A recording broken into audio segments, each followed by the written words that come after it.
listening discretion is advised. There will be swearing, inappropriate adult humor, and probably some graphic medical procedures. Listen at your own risk. From day one, you fought for your life, and you blew everyone away. All right. Well, I'm Jesse. I'm Alisha. And we are changing the chances. Well, Take 2? Well, it's not really take 2. It's episode 2. Episode 2. If you listened to the first one, welcome back. If you didn't, then you picked a crappy one to start with. Just saying. Yeah, this one might be a little more heartfelt. What else would you call it? Tragic, heartfelt. There's going to be a lot of crying. Well, from you, but I just get mad. Did anybody hear the producer in the background laughing? I feel like that's very unprofessional. Producer, get it together. It's okay. He can edit it out. I'm just kidding. I don't really care. No, I don't care either. And so just so we can, I've got to say this before we get all serious in it. Dun, dun, dun. So I've been told I have a magnificent podcast voice. I think I might have missed my calling, babe. I think you did. And I'm super jealous. Like, first of all, this was my idea. True. And I bring Jesse along for the ride. And what are you talking about? I've been along for the ride for the last 16 years. Along for this ride. Oh, okay. And you're going to outshine me with your gorgeous podcast voice. See, even our daughter thinks it's funny. I know. But anyway, I just had to put that out there. Feeling kind of good about my podcast voice. Just saying. Can you say podcast? You're struggling. I know, I am. I've already podcast. There we go. Explicit content. I've been drinking, so. Oh yes, explicit content. There will probably be swearing. There will probably be some graphic details. So yeah, explicit content. Proceed at your own risk. Hold on to your butts. I don't know. Hey, that's my line. Hold on to your butts. I have stolen it. Ha ha. Okay. So where did we leave off? Well, we probably won't catch everything because such is life. I was just telling Jesse I wish we planned better, but chances are I wouldn't read my notes anyways because that's who I am. Yeah, I do better by, winging it anyway. I did think of something that we didn't share the first go-around that I would like to share because I think that it's super important. Which is? In you, the phone call guy, made a very important phone call when all this happened, and that was to my friend, who doesn't even live in this state. Well, at the time, didn't even live in this state. She lived in Arizona at the time, to tell her what was going on because she's one of my best friends. I'm very close to her. And she literally dropped everything when she got this phone call. And drove out to Utah. She got here at like 1 or 2 in the morning. Yeah.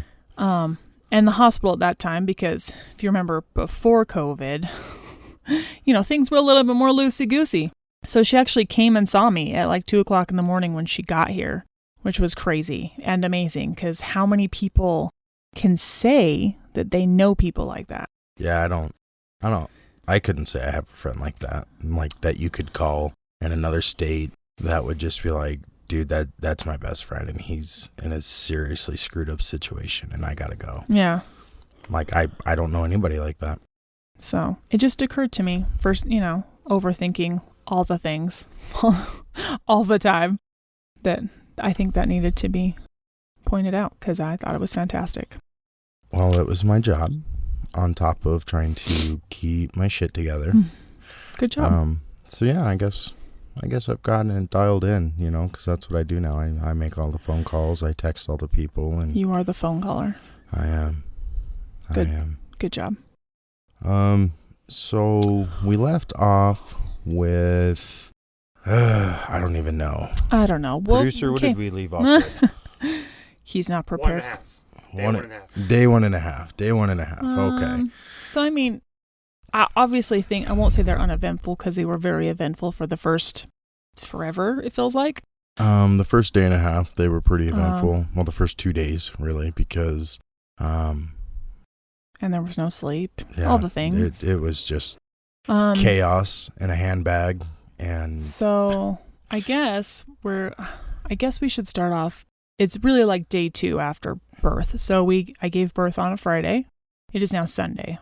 Yeah. We're just going to start there because the easiest jumping off point is like, it's roughly 7:00 in the morning. I'm still in the hospital, obviously, because I had a C-section and they keep you there to make sure everything's fine.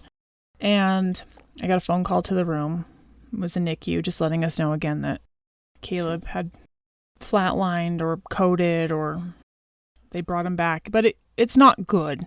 It's not good.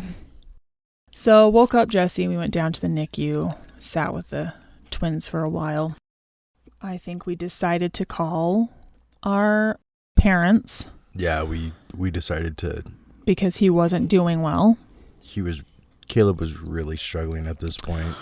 So we went out to the lobby and we were just sitting waiting for your mom, I think, actually. Sounds about right. I'm sure it was your mom. We were waiting for her and just having a conversation because there's lots of conversations to be had when things are not going as you planned, which I'm sure happens for lots of people when you're a parent. Things don't go as planned. But we were just having a conversation like, how long do you continue down this road, I guess? The doctors had already approached us on pulling the plug. So we were tossing that idea around, which is the worst thing to try and discuss. So we were just trying to see like how long do we let him fight? How long do we let him potentially suffer? They told us every time he codes, every time he flatlines, that's just more and more brain damage. And with that, he is more and more likely to essentially be a vegetable. So we were discussing on if we could do it, if we could pull the plug, if we could, take away his option for fighting. And then people started showing up. Well, I mean, basically my consensus was I wasn't ready because that's a tough one. Well, I don't know that you're either. Well, but no, agreed. I don't think anybody's ever ready. And to unfortunately, watch him suffer and to know that he was just flatlining. Yeah, repeatedly. I know it's hard with no clear-cut answers, and that's really the biggest issue is when they're just like, well, we don't know.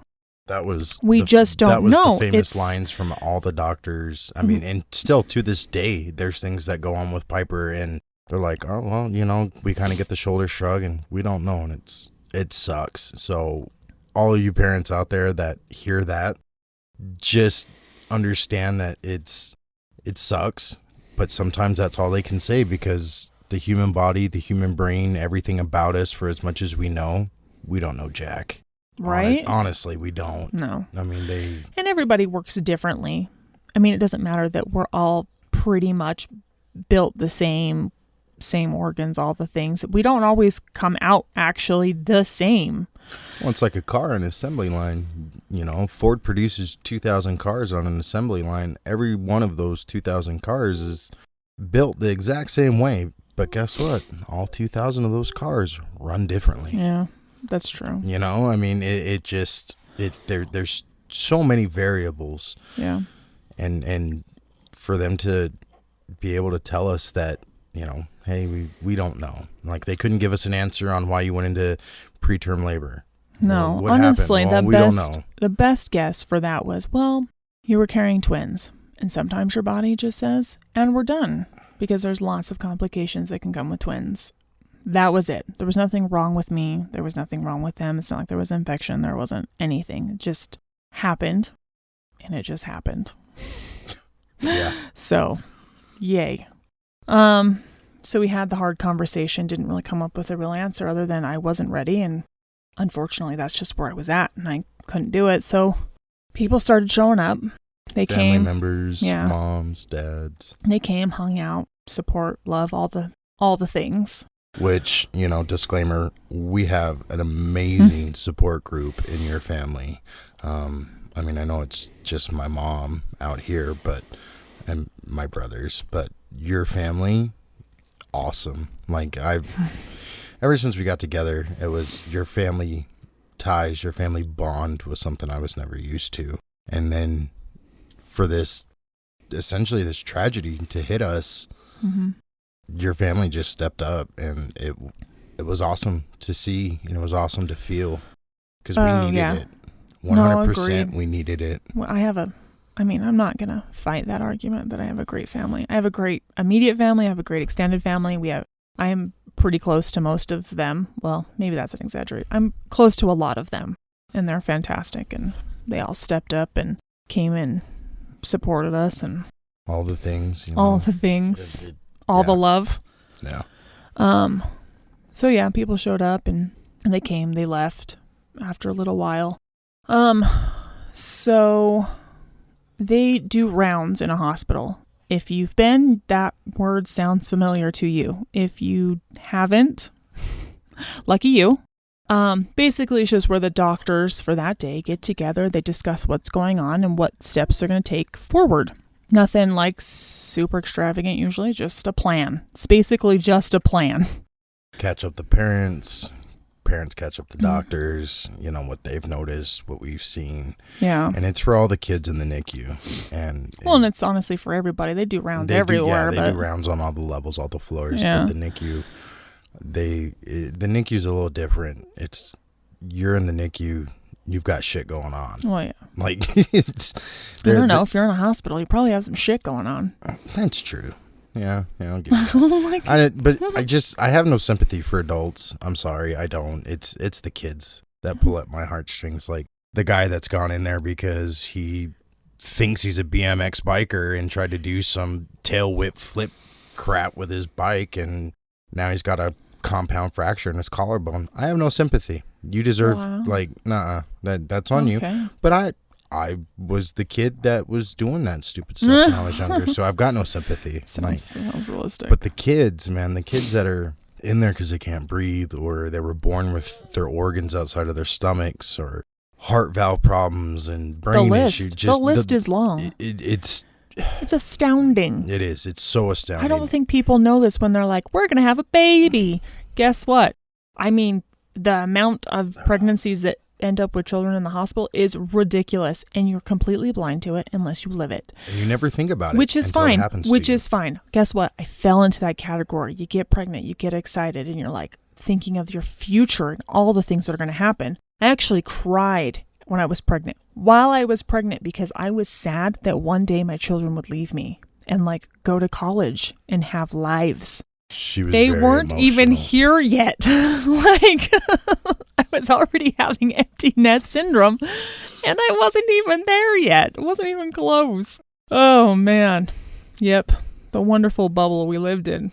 Well, yeah, because, as soon as I found out we were having a boy and a girl, like, my mind went into protective dad mode for having a little girl. Yeah. And then, having a son, like, I thought of all the things, making him a little man, and doing his hair and teaching him how to play football and roughhousing with him and stuff like that. And you live in this little bubble, and then all of a sudden it gets popped. Yeah, that happens. That does happen. So we were sitting in rounds, because parents can sit in rounds on their own children. That makes total sense, right? So we were sitting there doing rounds, and they were talking about Caleb, and obviously he wasn't doing very well. And so the doctor was like, well, I'm concerned because Caleb hasn't peed yet. This is, we're going into day 2, and that means obviously your kidneys are not working. He's like, so we need to figure out what we're going to do to help that. Like, this obviously isn't good. So it was just crazy how fast everything happens. The nurse walks in to the room where Caleb is at, and she's like, oh my gosh, we just got so much pee. It wasn't very much, but guess what? When you go from 0 to something, the excitement is there, because you're like, I don't know, something good must be happening. You hope. So it's like, 0 to 60. We're excited and we're like, great, wonderful, perfect. And then he codes, which obviously means something terrible is happening, and everybody runs into his room, and we're left outside wondering what the hell is happening, except for it's not good. I don't know how much time went by. It was about 90 seconds. I'm like, if that, not even. Who knows? It was Again, quick. Time is crazy. It was not very long. Doctor came and got us, pulled us in, and he just said that was it. Yeah. Alisha was crying pretty bad. The doctor was trying to explain to us what was going on. Caleb had a pulmonary hemorrhage in his lungs, and they couldn't get the blood out of his lungs fast enough. So the doctor told me, he's like, there's nothing we can do. They were trying to pull the blood out of his lungs while the doctor was talking to me, and he told me, he's like, Caleb's going on about 90 seconds without air, and the longer he goes out without air, the more brain damage he gets. And he had already flatlined probably about 4 times in the 2 days that he was with us. And so he asked me what we wanted to do. And I looked at Alisha, and she just kind of looked at me, kept crying. I mean, it's emotional. It was hard. It was probably But honestly, I think in that look, we knew. Yeah. Like, that was it.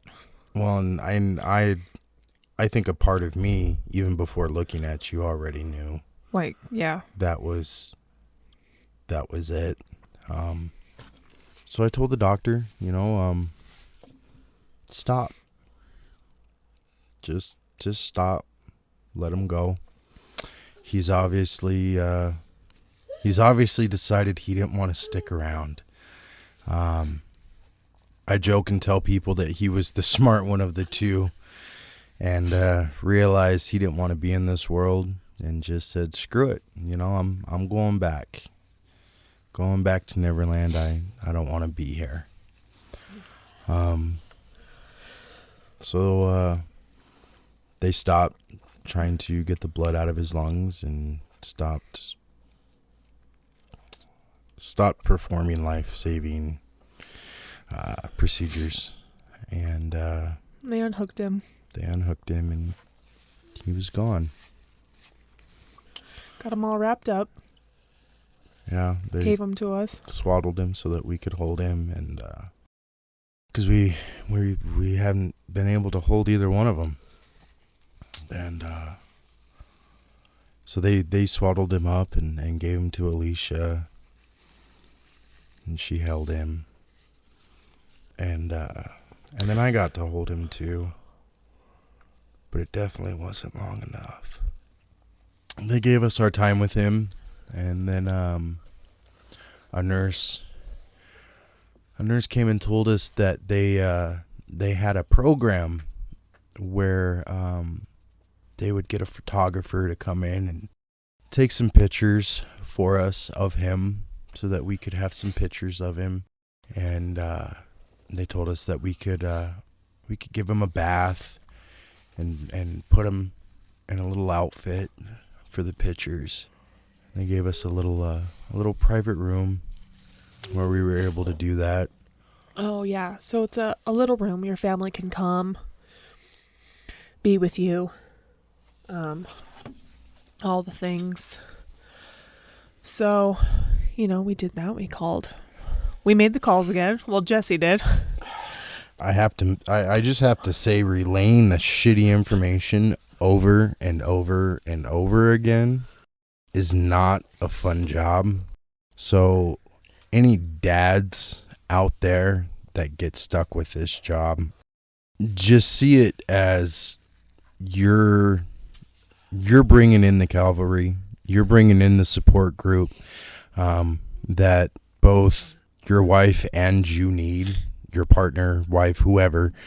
It may suck in the moment, but when the support arrives, it helps.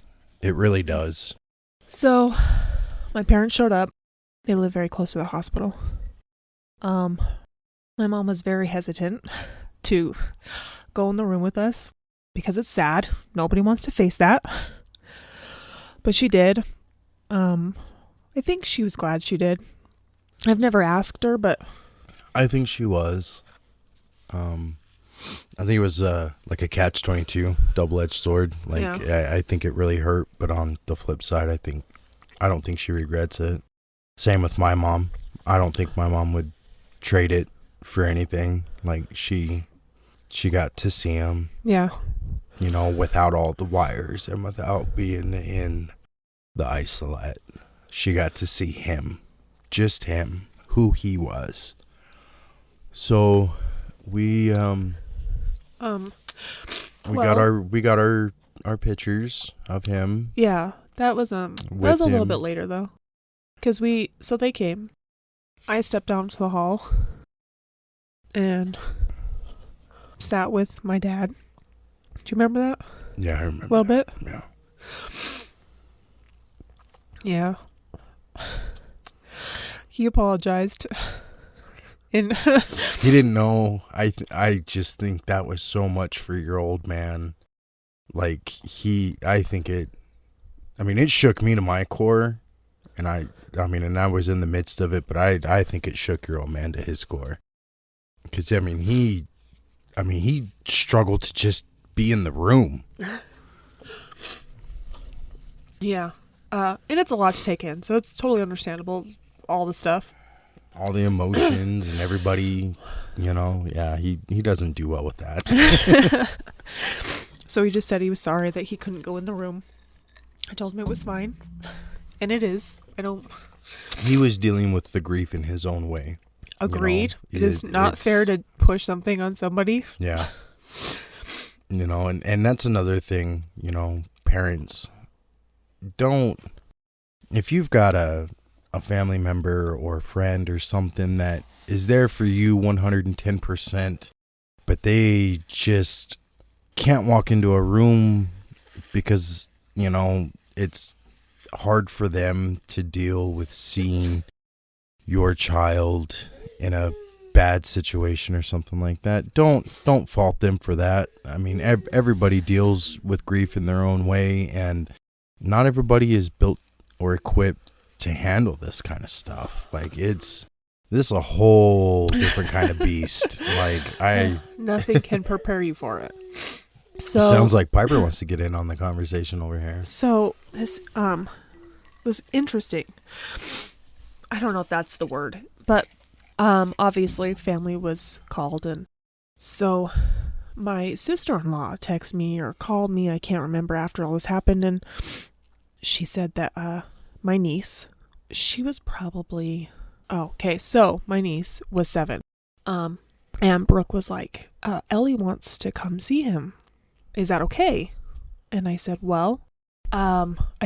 that's fine. That's fine with me. I go, but that's your call. Yes, as her mom. As her parent, that's fine with me. And I said, I just really would like you to see him first because he was bruised and banged up, and from all the tape and the resuscitations, and he was still bleeding from his nose and mouth, from the buildup of blood in his lungs. So, so he doesn't look like you're a typical baby when you talk to a child who's picturing a baby, especially one that's, very early and has been through a lot in 2 days. He was just black and blue. So I said, that's fine, but I need you to see him first because I need you to decide if that is okay and how you want to approach it. That's fine. So she said, okay, fine. So they came, and actually she was just on her way to take Ellie to church. So she was all dolled up in her little dress. She was adorable. Brooke went in and she just let Ellie know, like, he doesn't look like you think he's going to look like. He doesn't look like a baby you picture that you think he looks like. And he's gone. She explained to him that he was gone and that he was in heaven. Mm-hmm. That his soul has left his body. And it was just Caleb's body that she was going to see, and that it didn't look like what she's used to seeing on TV and stuff like that, and her other nieces and nephews that she's seen as babies. Oh, cousins. They would have been her cousins. Her cousins, yeah. So she walked her in there. Ellie looked and then just said, okay, I'm ready to go to church. I mean, she didn't seem fazed by it, really. She seemed very grown up about it, to be honest with you. Like, yes, but she's always been way grown up. She's an old soul. She is an old soul. So I've never asked her if she remembers. I mean, 7, you remember things, but it might be a little fuzzy for her. Yeah. But it's not, I don't feel like it's something I need to ask her about. I feel like in the moment she was grown up enough and she wanted to see her cousin. Yeah. And I think it was great. Yeah, I thought so also. But I did want Brooke to make that choice. Like, you need to come see him first. Like, it could be very traumatic for her. Yeah. So they did. She did really good. So everyone left. And as Jesse was saying, we got to have a little bit of time with him alone, where we got to bathe him and pick an outfit. So we did all that. And get him ready for pictures, which some people think is a little morbid. It is not. It is a beautiful memory. I highly recommend it. If that hospital, if something like this happens to you and that's something that you want, ask your nurses, ask your doctors. They more than likely have this program. It's you don't want to look back on it and because you think it might be morbid and a couple years down the road, wish you had that picture. Yeah. Because you can't get it. It's gone. It's gone forever, that moment. So, I highly suggest them. I they turned recommend out it as well. Beautiful. We were also able to get little molds of his hands and feet.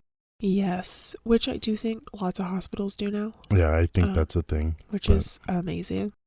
And we still have the picture and his molds to this day. Of course. Of course. Besides the living creatures in our house, those are the next valuable objects to me. Because you can't replace them. Because that's it. So, we got pictures done. And like I said, they're beautiful. Love them. Lots of love and support after that. As much as we could handle. I don't know what happened after that. Just did things we had to talk to the caseworker, and then we had to find a mortuary. Well, yeah. To get him cremated. You got to do the things. Which that kind of tore me up because Caleb sat in the morgue at the hospital for 3 days before we were able to get everything finalized and whatnot so that the mortuary that we went with could come and get him and get him cremated. But shout out to Janet Myers for backing me up on the urn that was that we got for Caleb, because Alisha wanted to get this little cutesy gold heart urn. It wasn't gold, but it was a heart. Whatever. But details. I'm about to give you some details. Yes, but my mom backed Jesse up and was like, that is not a boy's urn. I told Alisha, I'm like, he would have grown up to be a little man, and I feel like he needs a little man urn. And I found one. It was real simple, but had a masculine touch to it. And my mother-in-law totally backed me up on it. She's like, nope, I'm with Jesse. He needs a little man urn, and that's fine. And to this day, it's perfect. It is. It's perfect. It's perfect. But yeah, I wouldn't change it. my mother-in-law totally backed me up on that. So thanks. Thanks for that, Janet. Thanks. Jeez, Mom, taking Jesse's side. I thought I was your daughter. Come on. Nobody's ever on my side. I don't ever have anybody. Even my own mother sides with you. We get into an argument. What did you do? It's because I'm hard to argue with. I'm so easygoing. No, it's because everybody knows I'm an asshole. Well, tomato. Okay. I don't remember what I was gonna say. We had a little what would you call it? Celebration of Caleb's life. But that wasn't till later. Yeah, I guess that's true. That was later. That was way later. Because after that happened, honestly, for me, this is where grief gets weird, I think. Or for me, I don't know. I mean, I was sad. I cried. Obviously. I was so angry. But for me, it was way easier to not think about it and to focus all my attention on Piper. And I struggled with that. Which is because I wanted to give Piper all of my attention, but it felt like a piece of me had been ripped out, and I went to a dark place real fast. Like I haven't been properly diagnosed with bipolar disorder, but emotionally I'm all over the board, and I come with my own childhood trauma and baggage and things. So I was already an emotional roller coaster. And then all this happened, and I just wanted to watch the world burn. Like, I didn't care. Like, I was spending money that we didn't have because I just figured, swipe the card, I work, Like, I had this plan. We had this savings. We had all these things that, you think you're going to plan for and be prepared for, and then you have this tragic incident happen. You do all the right things, and it goes wrong. Yeah, and then, your entire life gets shit on. Yeah. And I didn't care. I was so lost and so angry and just bitter. I think that's why we work, though, is because we usually are very opposite people. We do see eye to eye, I think, on the important things, but we are very opposite. So the fact that you went dark, which is completely understandable, it was way easier for me to just say, I need to focus on Piper. She's here. She needs me. It didn't help because, everybody was also saying, your famous favorite words. Oh, God has a plan. God has a plan. And I was just like, you know what? The hell with God and his plan. What the hell about my plan? Right. Like I had plans. I had plans. What made him better to decide that my plans weren't good enough? And I was just so angry. And I remember the day that we lost Caleb, I walked outside, and I just remember yelling up into the sky at whatever is there, whatever higher power being, whatever, and just cutting loose. I mean, I anything that came to my mind, I was just letting it fly. And I was having a cigarette, and I had given up smoking. I had been like smoke free for almost a year. And I went and bought me a pack of smokes because I was just so stressed out, and I started smoking again. And I was standing in the parking lot having a cigarette, and I see this dad walking out of the emergency room doors with a little girl that he's holding, I'd say maybe a year or two, and a little boy that's, 3, maybe 4. And this guy, his little boy couldn't keep up with him walking. He was holding his hand, and the little boy kind of fell, and the dad was just kind of dragging him by his arm and being a total tool to his kid. And the only thing I could think of was ripping this man apart, like right there in front of the ER. I had just lost my son, and here this guy is just talking down to his kid, dragging his kid by the arm, and totally taking his son for granted. Like, didn't even realize what he had. And I caught myself. I didn't even realize it until like I noticed that he was getting closer. And that wasn't the case. He wasn't getting closer. I was getting closer to him because I just unknowingly started walking towards this man. And I had to stop myself because it's like, well, he's got kids. He's a dad. I can't do anything to this guy. Like, what am I thinking? You know, but I was just not in the right state of mind. Like, I was so off the rails, dark. I mean, I'm glad that you stopped because honestly, as selfish as it sounds, I didn't need something else on my plate to think about. I'm sorry. Well, and that's what I thought about. Like, I don't do anybody any good being in jail. You do not. At all. So. But I think that was when I started to tell myself, like, you might need help. Yeah. And then, so I had, was it like a week off from work, something like that. Yep. And when I finally went back to work, I think I had only been back a day or two.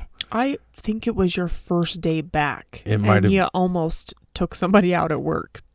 I had this guy that I apparently wasn't helping him fast enough and was mumbling under his breath and called me an asshole and didn't think I heard. And I literally almost flew over a counter because, I mean, I jumped over halfway over the counter and grabbed this dude by his shirt. And I was ready to just annihilate him. just break this man. And my boss at the time was like, dude, you go outside, go have a smoke, go for a walk, get out of here. Like, you know, and then it's like I told the guy, I'm like, you know, I don't know what makes you think you can call me an asshole, but like, I'm doing my job. I'm helping you. And it's like my boss told me, he's like, do you need more time?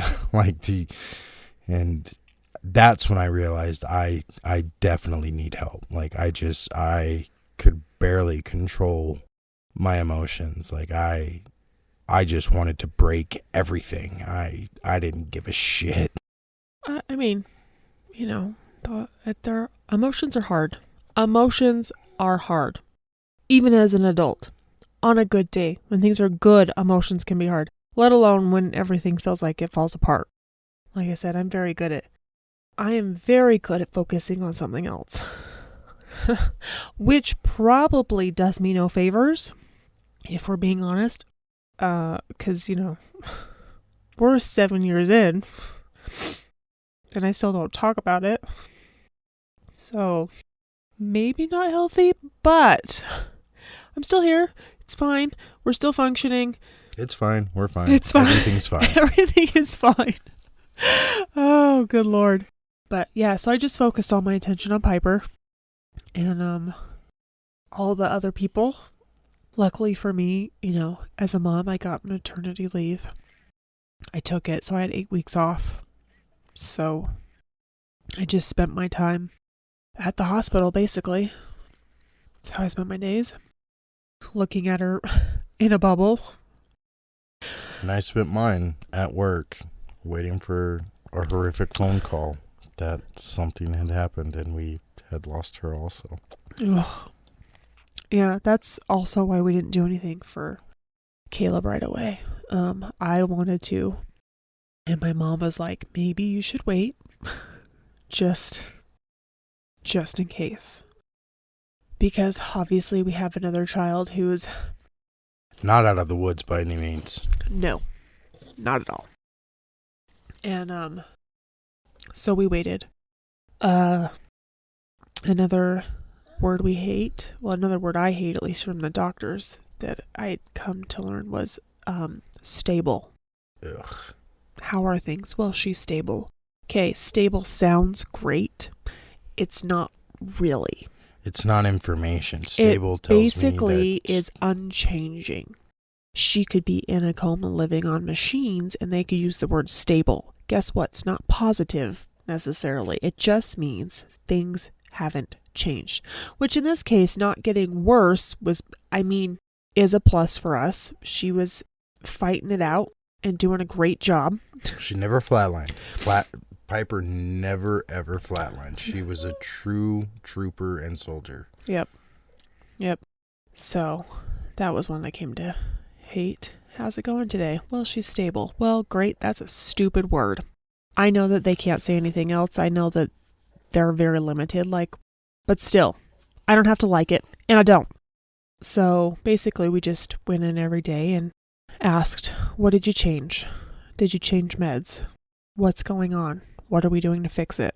I don't remember now because that was 7 years ago, but at the time you became very familiar with medications, what their purpose was, why she was on them.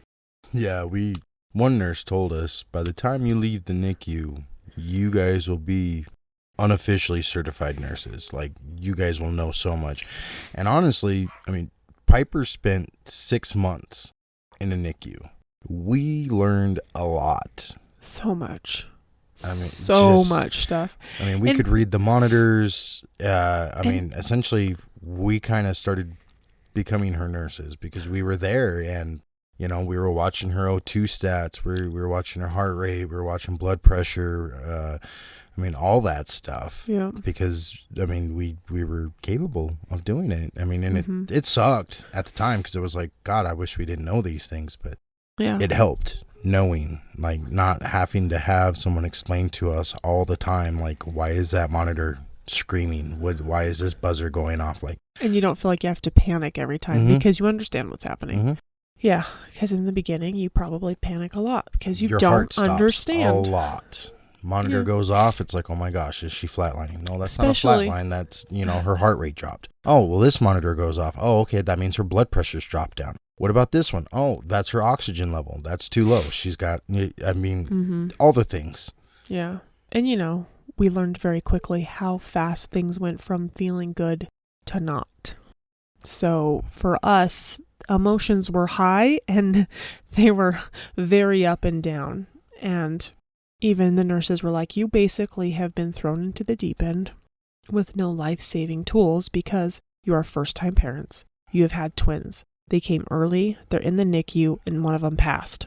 Pretty much it was like getting our throats slit and thrown overboard in shark-infested waters. And figure it out. Get to shore if you can. That's how it felt for me. Just survive. If you make it, great. If not, well, you guys were thrown in the deep end, so I guess it's kind of to be expected. Oh, my gosh. But Piper spent a month at the hospital they were born in. Before she had her first major incident. Well, yes. Almost a month. It was like 24 days or something. Something like that, yeah.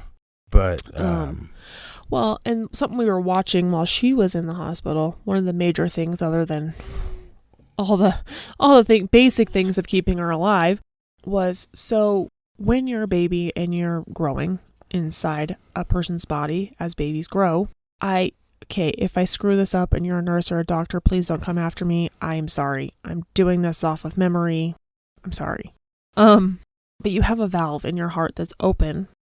Oh, yeah. It's a valve that's open because you're not using your lungs to breathe. So while your body's growing, it pumps more blood to your lungs and stuff to help them grow.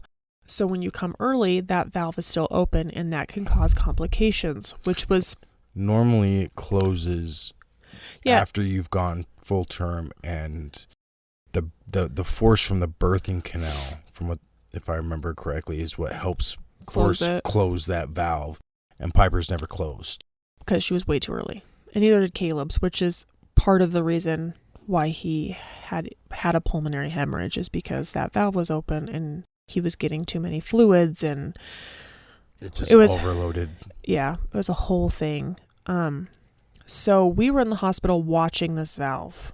This was a big deal because they're like, you can do surgery to close it, but the thing is she's so tiny. It was a major surgery too. Well, yeah, it's your heart. Yeah. So they're like, she probably won't live, or it'll be very hard on her because she's so tiny. So we're basically just sitting on the edge of our seats every day, wondering, did it close? Did it close today? It didn't. It did not close today. So there's an interesting story that goes with this valve. Oh, with my mom? Yeah. So Jesse's mom had a lady living with her. My mom had a friend that I think she had worked with this lady.